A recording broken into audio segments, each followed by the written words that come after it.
বল এটা আমরা পারতাম যদি সেটেড, আমি বলছি প্রথমে, যদি প্রবলেমের সময় এখানে এটা 30 সেকেন্ড ধরে কাউন্ট হবে, একবারের জন্য 30 সেকেন্ড কাউন্ট।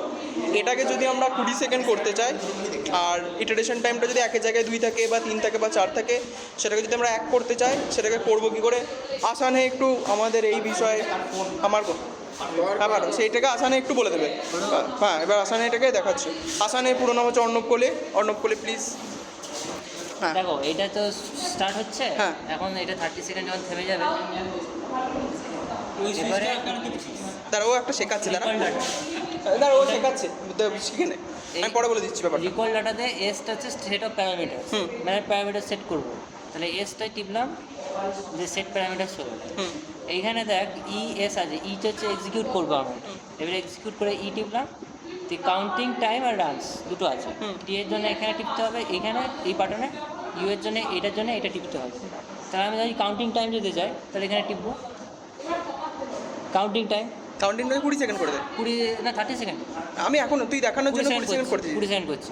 তা শিফট করতে চাই, এইটা হলে ইনক্রিজ করবে, এটা হলে শিফট করবে। তাহলে শিফট করাতে আমি 3টাকে 2 করতে চাই। তাহলে এইটাকে বাড়িয়ে প্রথমে 9 করে 0 করে দেবো, তারপর আবার 1 2 করবো, তো টাইম 20 সেকেন্ড হবে। শিফট করিয়ে এক্সিকিউট এইটা এক্সিকিউট আমি শিফটটা করে দিই। শিফটটা কেন করাতে হচ্ছে আবার? না, আমি দেখানোর আর ইউটা হচ্ছে নাম্বার অফ রানস। তাহলে এখানে টিপলাম, ইউটিউবে ঢুকলাম, একই আছে, ঠিক আছে। এবারে আমি ধর 1 আছে, হ্যাঁ, একই রেখে দিচ্ছি, বা আমি চাইলে 2ও করতে পারি। আচ্ছা একটাই থাক, মানে একবার একটা কাউন্ট হয়ে থেমে যাবে, ওইটা মানে এইটা। হ্যাঁ, দিয়ে এবারে এক্সিকিউট করবো। ব্যাক করা চলবে না, ব্যাক করলে ওটা চেঞ্জ হবে না। আচ্ছা ঠিক আছে। আমি তোকে এটা দেখাচ্ছি, এটাও দেখাচ্ছি। ধর আমি টাইমটা 20 সেকেন্ড না, আমি 20 সেকেন্ড ছিল, ঠিক আছে। এইখানটা আমি করে 1 বাড়ালাম, 21 করছি, গিয়ে ধর ভুলবশত যদি ব্যাক করে দিই, মানে ওটা 21ই থাকবে, 21 থাকবে না। আচ্ছা 20 মানে এক্সিকিউট করতে হবে, কিন্তু আমরা 20 রাখছি এখন। এবারে বুঝেছিস তো? হ্যাঁ, এটা ভুল যেন না করি। আচ্ছা ঠিক আছে। এক্সিকিউট করবি সবসময়, এক্সিকিউট করে দিলে 20 সেকেন্ডই থাকবে। আর নাম্বার অফ রানসটা তারপর এবারে এখান থেকে বেরিয়ে আসার জন্য ব্যাক টিপতে হবে, ব্যাক টিপে স্টার্ট দ্য কাউন্ট। এবার একটা কাউন্টিং করে দেখা। এবারে কাউন্টিং জানে এইটা আর কিছু আসেনি, সেটা জানি না। চড়িয়ে দিবি।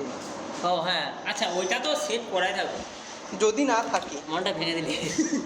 এটা একটাই সোর্স দিয়ে করতে দাঁড়া হবে। 20 সেকেন্ড হচ্ছে নাকি দেখি আমরা।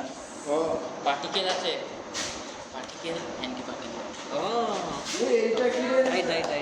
তাই না, একদম 20 সেকেন্ড পর থেমে গেল। নাই, আর এখানে হয়ে যাচ্ছে অ্যান্টি পার্টিকেল। এই